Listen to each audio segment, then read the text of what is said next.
Me encuentro a esta hora de la tarde con el contraalmirante en retiro Jorge Bruset. Él es vicepresidente del Instituto de Estudios Históricos Marítimos y con él, por supuesto, vamos a hablar del diferendo marítimo que nos ha llevado a la Corte de la Haya y que el día lunes ya tendremos finalmente la sentencia, el fallo tan esperado.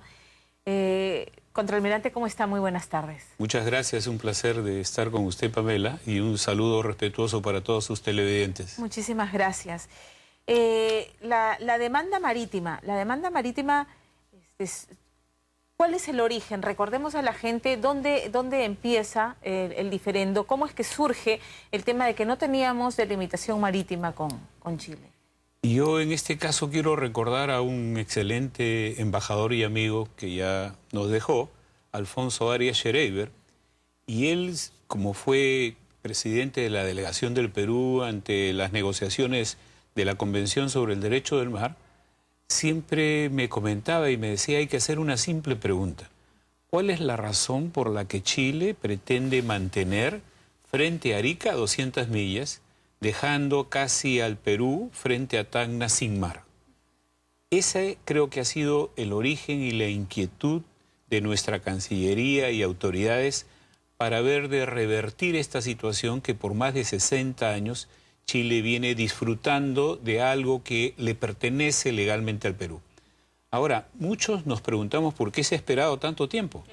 Lo que sucede es que ha habido una evolución del derecho del mar.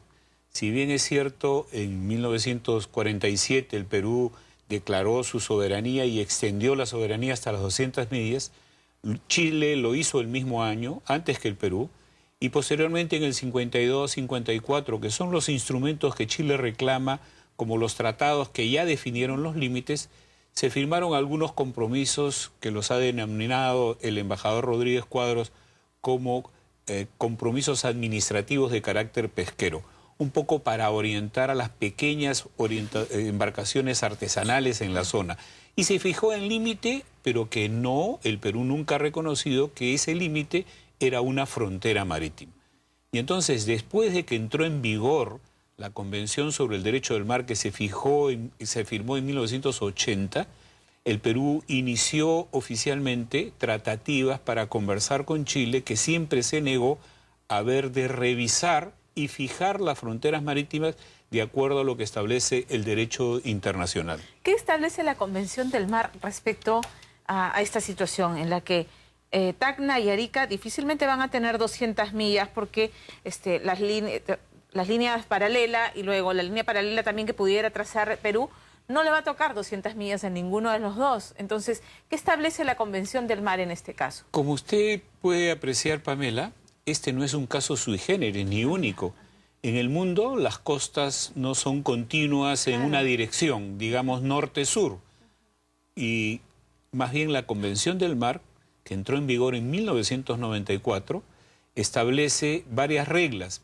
Y lo que es más importante y va a orientar un poco a cómo es que se va a desarrollar el fallo, o cómo se ha desarrollado, porque el fallo ya debe estar listo, es que las 200 millas que el Perú reclama como una sola unidad, para el derecho internacional son 3 espacios.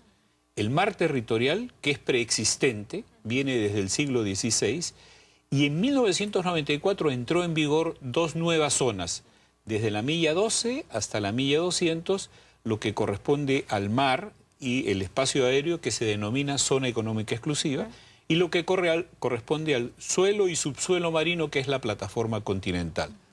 Es por eso que yo he leído que algunos analistas están diciendo pues que además la Corte obligadamente tiene que ver espacio por espacio, separadamente, y aplicarle los principios jurídicos y definir la frontera para cada uno de estos espacios de manera independiente. No necesariamente las 200 millas tiene que ser una sola línea de la misma dirección. Pueden ser segmentos de línea de 12 millas y de 188 millas. De ahí que escuchaba a un internacionalista diciendo que probablemente un escenario podría ser que sea la línea paralela hasta la milla 12 y de ahí la bisectriz en adelante hasta las 200 millas. Sí, bueno, es un poco especular, es un escenario, es un poco especular sobre el fallo.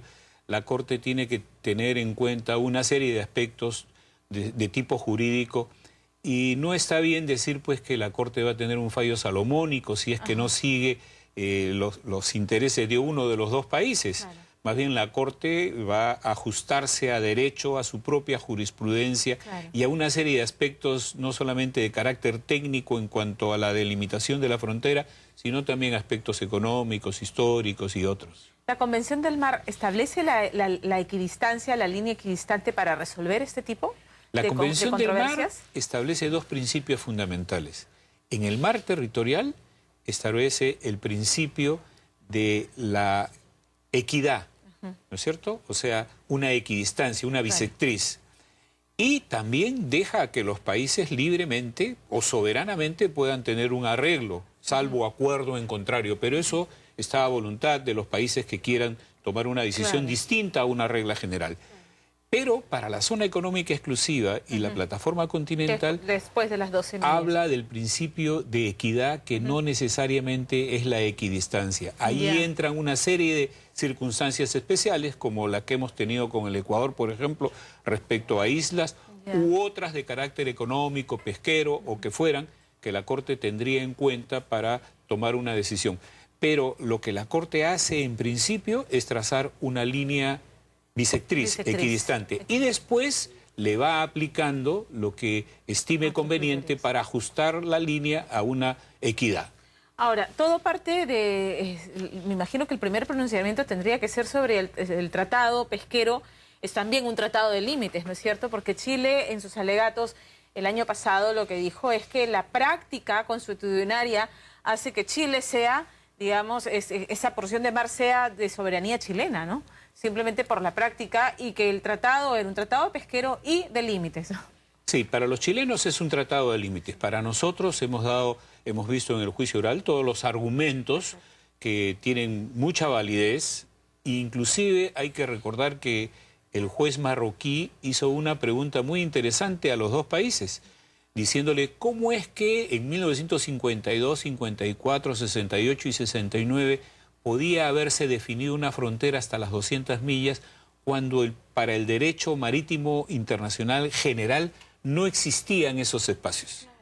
Entonces, como yo le digo, la Corte va a razonar espacio por espacio y en cada uno de ellos tiene que hacer un razonamiento para ver qué instrumentos existen que serían aplicables para definir la frontera marítima. El triángulo externo está fuera de las 200 millas de Chile, y aún así lo reclaman. Y ahí sí yo no veo punto de controversia. Definitivamente, yo me he sorprendido por qué es que el Perú ha incluido esto como un punto de controversia.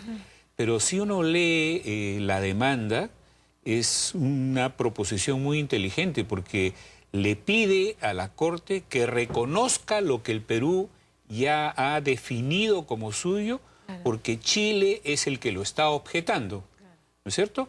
Chile se está irrogando en ese caso la representación de todo el mundo, porque dice eso es alta mar, y alta mar es de patrimonio común de la humanidad, digamos, ¿no? Y ningún país ha protestado en el mundo, porque el Perú antes de ir a la Corte, pues tuvo un instrumento en el que define cuál es su dominio marítimo a partir de las líneas de base. Y ahí está incluido lo que hoy se conoce como el triángulo exterior.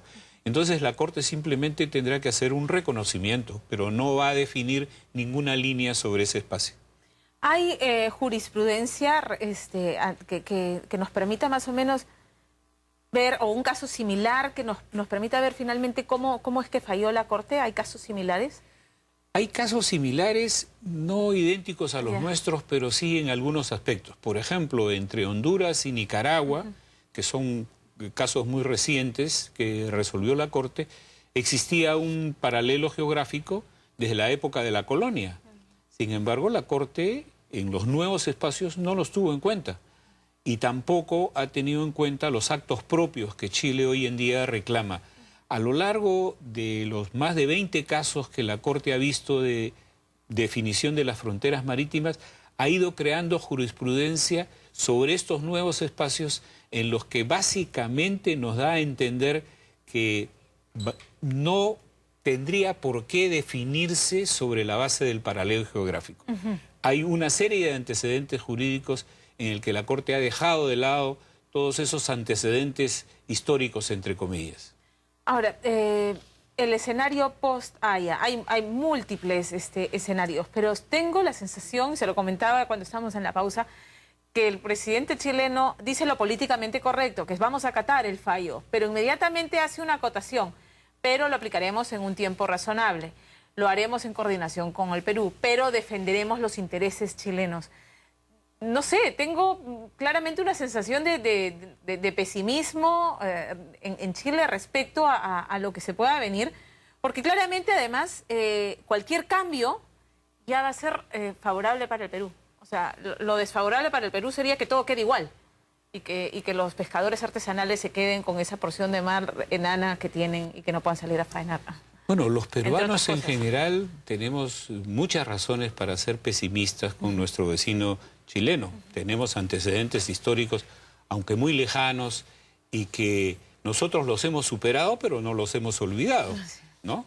Y yo creo que su razonamiento, su inquietud es muy válida. Sin embargo, el derecho internacional ha tenido una evolución importante. Hay una integración que la estamos viviendo con nuestro vecino del sur y que hemos dejado de lado muchos aspectos del pasado para ir hacia una política más realista.